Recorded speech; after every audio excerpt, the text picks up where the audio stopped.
Hello and welcome to the first episode of Design for Change. I'm Stefan, and for today's conversation I was joined by Ritvik Khushu, who talked to me about different understandings of what design is, the role of museums and their link to material culture, as well as the effects of colonialism in design. But before I get into too much detail already, I'd say let's roll the intro.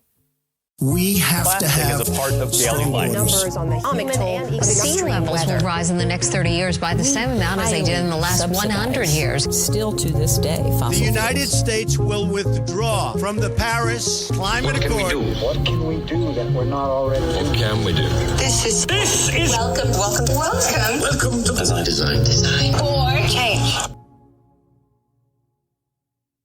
I'm really curious of how you got into design. What journey did you take? Yeah, I think my fascination with design began a really long time ago. My father, when I was young, when I was still a kid, he used to buy for me and my sister these books on the 100 greatest inventors, the 100 greatest scientists, the 100 greatest explorers, sportsmen, and these kind of books. And I used to read these books as my pastime. And what each of these people, right, like these explorers, adventurers, sportsmen, scientists, inventors had in common was this it always felt like they were on an endeavor of like human experience, trying to maximize it or trying to understand it or trying to deepen it. And so that began as my fascination for like human experience. And then when I was in 8th grade or something, my father showed me this like a newspaper article on a product designer in India named Michael Foley. And I was really fascinated by this one article, and I cut this clip out and put this in my study room. And I think it began there when I was in 8th grade.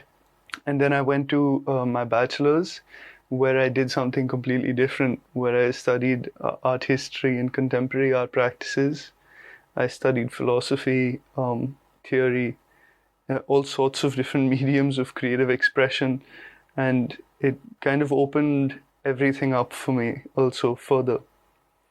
But I would say that these are the origins of where I began being fascinated with design and design practice and material culture and its relationship to human experience, And afterwards, you went on to study. Did you then go into product design right away, or? Yeah. So it's tricky. I never actually studied design until I came to do my master's in the Netherlands. What I did was art history in my bachelor's, something on, like it was a kind of experimental course, at an art academy.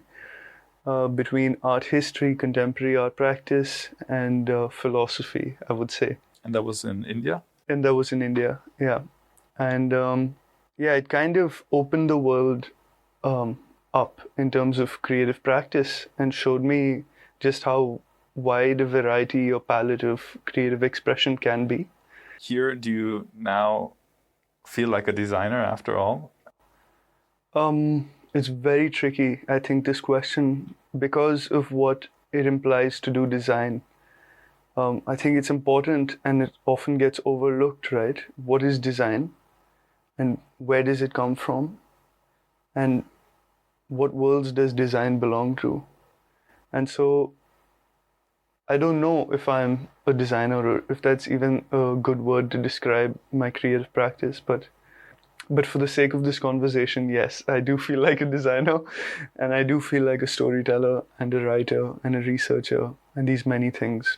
But that's already interesting that we all, I think, have different definitions or understanding of what a quote-unquote designer is.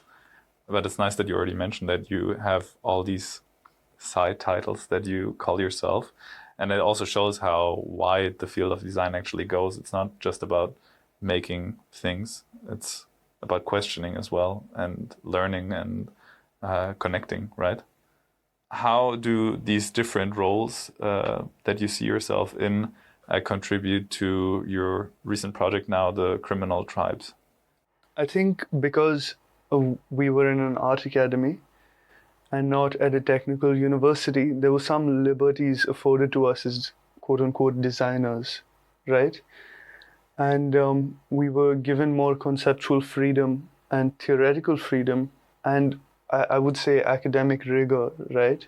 Because we were doing design from the arts, from the humanities, whereas a technical design student would be doing design from engineering or the sciences, or the industry, hard sciences or industry. So this allowed us to develop a certain kind of rigor for philosophical inquiry, and design has become for me a means of thinking and a means of reflecting, a means of emoting, and a means of just questioning, interrogating, investigating. And so, for instance, I ask, when I came to the Netherlands, what indeed shapes the ways that we design? What are the knowledges that inform design practice? From what cultural attitudes do we do design? Like, for instance, what forms our perception or the ways that we interact with the material? What allows us to think that this stainless steel bottle is just an object, is a stainless steel object? Clearly, our interpretation and our interaction with the world is both culturally and historically formed, right? How is it that these perceptions of the real are formed, and how do they in turn influence the way we do design, and how does that in turn influence the way we experience the real? I began noticing these differences in material culture coming from India and arriving in the Netherlands, of course. So take for instance the museum, right? A museum is such a site where material culture is formed and is such a mirror onto our societies, right? So my project began by looking at these museums, and namely ethnographic museums, museums that have collected, that preserve and represent other worlds, other objects from other cosmologies, other objects with entirely different lives, both spiritual and political lives. The ethnographic museum as a site of where objects from other worlds have been collected, represented, and preserved becomes an interesting place for us to reflect on design attitudes here in the West, in Europe, in the Netherlands, becomes an opportunity for us to investigate what exactly are the attitudes that shape design practice today, coming from the West. So my research began with a piece of found footage that I found in a British Film Institute's National Archives. It was a campaign film for the Salvation Army, which is a missionary organization. This campaign film was made in 1925 on the Salvation Army's work in India, Burma, and Ceylon, which is now Sri Lanka, and Burma, which is now Myanmar. So in this campaign film, there's an excerpt within the film which I use as my point of departure into this story, the criminal tribes. And in this excerpt, you see a Salvation Army officer coercing an Indian woman to give up her traditional jewelry, to renounce the world of her materials, right? Her material world, in order to take up Christianity, in order to become Christian. And the scene is quite tragic. It's still unclear to me whether this was rehearsed or whether this was authentic in its reactions, but it was such a tragic scene. And this is where I depart into this story. I mean, the woman does struggle with her giving up, right? Exactly. It's a very emotional moment for her as well. Yeah. And it does, to me, when I saw the footage, it does not look like she wants to actually give it up. It's very much the Salvation Army officer guiding her to, and in a way forcing her to give this up, right? Certainly. Like the jewelry or the ornaments, they and the woman giving up these ornaments is clearly an act of severing, is an act of amputation, is cutting off the material world of this woman. And that's a violent act. And it's a terrifyingly tragic act.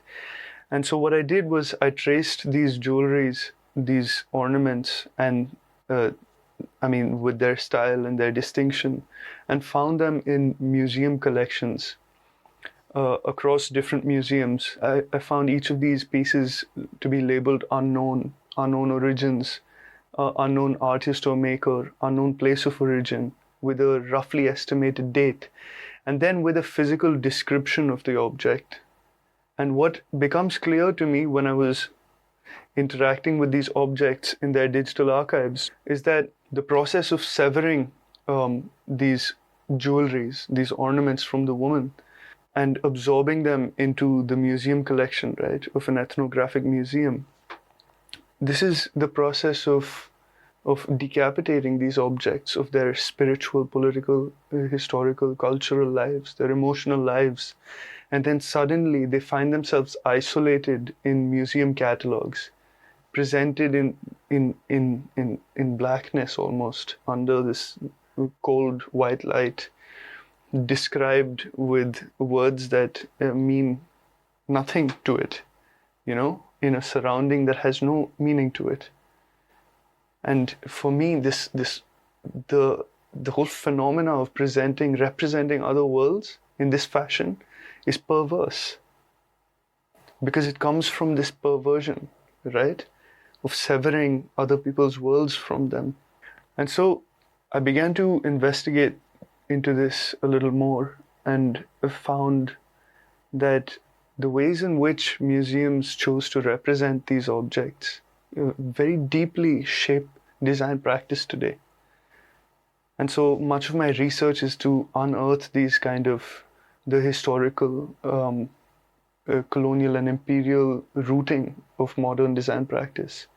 Yeah, what is the philosophical basis for our design practices?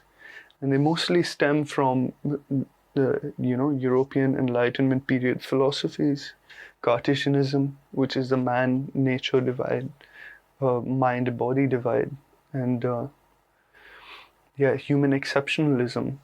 And this is terrifying for me, because then this design does not speak to me or my people or where we come from, and it can't be a global thing.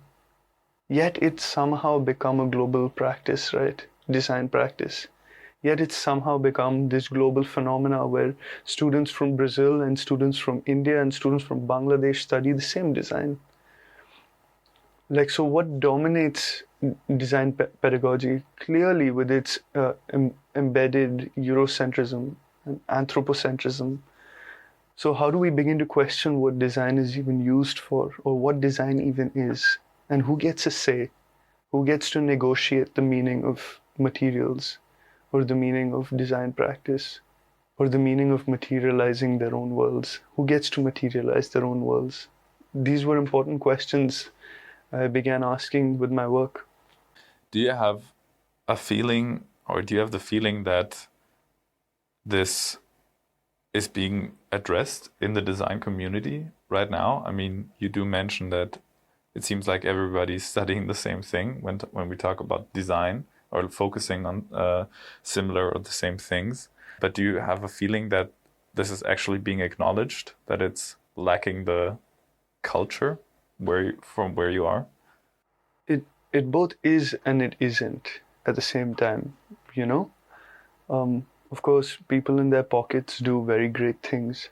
But at large, I think it still requires a lot of work. And this brings me to, let's say, one of the core ideas in my work, which is that the imagination or the imaginary is a real site of contestation, a real site of struggle, a real site of war even, From the descriptions of quote-unquote Oriental objects in ethnographic museums, to the ways that objects have been presented, to the ways that objects are designed, to the ways that objects are migrating, or objects and design values are migrating from Europe to the rest of the world. In all of these ways, there is something like an epistemic violence going on, right? And it's ongoing, this dominance. And so this becomes evident in the imagination. If you were to treat the imagination as an ecology, for an instance, if the imagination was an ecology, my work argues that the imagination, like lands, like knowledges, like peoples, like languages, like cultures, like objects, the imagination too, the imaginary, also have been territories subject to colonial conquest and plunder, and also imperial ruin. So how do we rescue the imagination? How do we carve out a space and design dedicated to healing? And I mean of healing in a very different sense. I mean it in our communities, in civilizational healing also, if I may say so. Yeah, it's a daunting task, but it's necessary, right? Today, in the kind of social political climate that we live in. So, yeah, I don't think this is being addressed enough, and I don't think it's being addressed with the seriousness. And how did you approach it in your own work of addressing it? Yeah, so I would consider that my work largely is the research and the writings and the storytellings. Of what we just talked about. Well, this is one story. The Criminal Tribes is one story of 4 different stories that I wrote. And each of these stories talks about the severing of communities, of ecologies, of objects, and of imaginations from our communities, and asks how might we remember them, how might we recall these severed figures back in relation, how do we thread them back in relation into our communities with us. So the Criminal Tribes was one story of 4, and the design project that I did for my graduation, I think, is a sort of materialization, is a form of reflecting and thinking with the stories that I'm writing and researching, is a way of reflecting with the scholars that I'm referencing, like Rolando Vasquez, who has been a pillar in my research, a major pillar. Decolonial thinkers like Ahmad Ansari, Arturo Escobar, S.N. Balagangadhara, Maria Lugones, like these are pillars in my thinking and in my design research. So the design project became a way of reflecting with them, with their voices. And so many questions that I ask in the design project are about restitution. How might we remember? Remembering is healing, and how might we make sense of this? And how might we critique the museum as an institution, or the digital archive and its preservationist narratives, how might we care for objects within their ecologies, both immaterial and material. And so the Criminal Tribes was one of 4 stories, and I really hope, and I would like to take on this storytelling or this research further, because I really think I've just started. I've just scratched the surface, and there's a lot more work to be done. And the materialization of your work, how did that look like? I created a multimedia installation with this excerpt from the colonial archive of the Salvation Army officer and the Indian woman. This was like a, say, central mantelpiece to the work and the installation. And what I did was I traced her jewelry and jewelry like hers. Well, not her specific jewelry from that specific video, but jewelry like hers. And most often in digital archives so these objects were somehow rendered invisible and inaccessible to me, right? And our communities.